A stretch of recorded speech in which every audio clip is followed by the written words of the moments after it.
मैं रवीश कुमार। दोस्तों, आज मैं आपसे सिर्फ पत्रकारिता नहीं करने वाला, आज मैं वह सब सच बताने वाला हूं जिसे सुनकर शायद आपकी नींद उड़ जाएगी। आप सोचेंगे कि हमने इतने साल तक क्यों भरोसा किया, क्यों बार बार झूठ को सच समझ बैठे।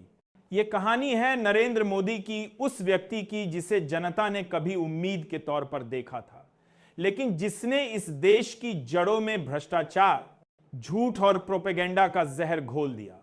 और हां, मैं ये साफ कह रहा हूं, मोदी को जेल होनी तो तय है। राहुल गांधी एक ऐसा नाम जो संघर्ष का प्रतीक है, जो जनता की आवाज उठाता है, जिसे देश की जमीन पर चलकर जनता का प्यार मिला।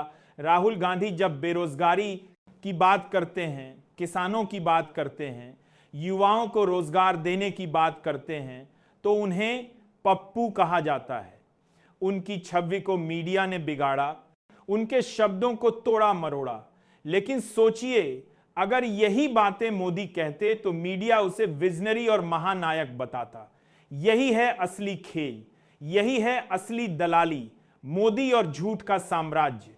दोस्तों, क्या आपको याद है 2014 का चुनाव? हर खाते में 15 लाख आएंगे, हर साल 2 करोड़ नौकरियां मिलेंगी, भ्रष्टाचार खत्म होगा। जनता ने भरोसा किया, लेकिन 10 साल बीत गए। आज ना खाते में पैसे आए, ना नौकरियां मिली, ना भ्रष्टाचार खत्म हुआ। उल्टा भ्रष्टाचार ने नए आयाम छू लिए। नोटबंदी का उदाहरण लीजिए। मोदी ने कहा काला भारत में बाद धन खत्म होगा, लेकिन हुआ क्या? रिजर्व बैंक की रिपोर्ट ने साफ कह दिया 99% पैसा बैंकों में वापस आ गया। यानी कोई काला धन खत्म नहीं हुआ। उल्टा छोटे दुकानदार, मजदूर, किसान सब बर्बाद हो गए। कितने लोग एटीएम की लाइन में मर गए, उनकी गिनती तक सरकार ने नहीं की। और सवाल उठता है, अगर काला धन खत्म नहीं हुआ तो नोटबंदी क्यों की गई? जवाब साफ है, यह एक सत्ता का खेल था और इस खेल में हजारों करोड़ रुपए उन लोगों की जेब में गए जो पहले से मोदी के करीब थे। यही है असली भ्रष्टाचार और इसके लिए मोदी को जेल होनी तो तय है। बड़े घोटाले और छुपाए गए सच राफेल डील को याद कीजिए। राहुल गांधी ने संसद में खड़े होकर पूछा, प्रधानमंत्री जी, आपने 526 करोड़ का विमान 100-700 करोड़ में क्यों खरीदा? किसे फायदा पहुंचाया? लेकिन मोदी चुप रहे, क्योंकि जवाब था ही नहीं। राफेल का घोटाला सिर्फ एक डील नहीं था, यह उस सोच का प्रतीक था कि सत्ता में बैठे लोग देश के खजाने को अपने उद्योगपति दोस्तों के लिए लूट सकते हैं। इसी तरह पीएम केयर फंड का खेल, जनता ने कोरोना के समय दान दिया, लेकिन उसका हिसाब आज तक नहीं दिया गया। क्यों? क्योंकि वो पैसा कहां गया, किसे मिला, किसकी जेब में गया? यह सवाल अगर खुल गया तो मोदी सरकार की नींव हिल जाएगी और इसीलिए सब कुछ छुपा दिया गया। लेकिन छुपाने से सच बदल नहीं जाता। सच यह है कि मोदी को जेल होनी तो तय है। मीडिया की दलाली और जनता का धोखा। अब बात करते हैं मीडिया की। दोस्तों, पत्रकारिता कभी जनता की ढाल हुआ करती थी, लेकिन आज का मीडिया यह मोदी की ढाल बन गया है।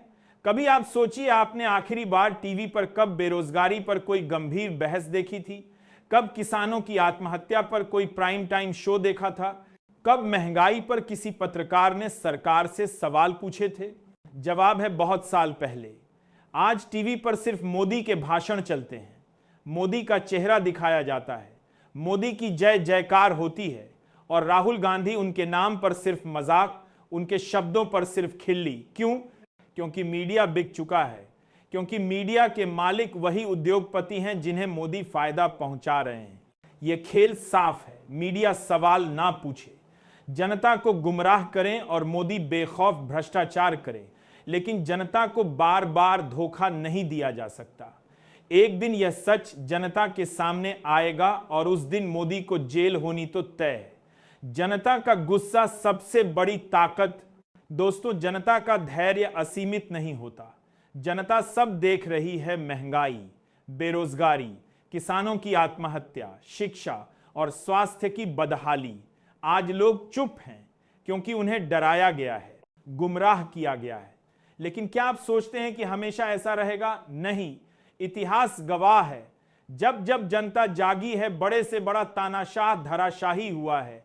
जब जनता उठेगी तो मोदी को भागने की कोई जगह नहीं मिलेगी।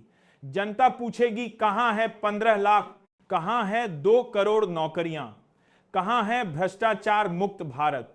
और जब इन सवालों का कोई जवाब नहीं होगा तब अदालत में जवाब मांगा जाएगा, और अदालत में जब सच सामने आएगा तब सिर्फ एक फैसला होगा, मोदी को जेल होनी तो तय है।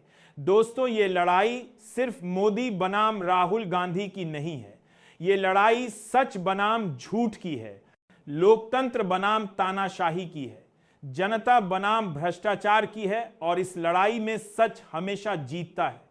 आज मोदी चाहे कितनी भी प्रोपेगेंडा मशीन चला लें, चाहे कितने भी गोदी पत्रकार पाल लें, चाहे जितने भी उद्योगपतियों को फायदा पहुंचा लें, लेकिन एक दिन जनता जागेगी, और जब जनता जागेगी तब ना मंदिर का नारा चलेगा, ना पाकिस्तान का डर काम आएगा, ना झूठे वादे।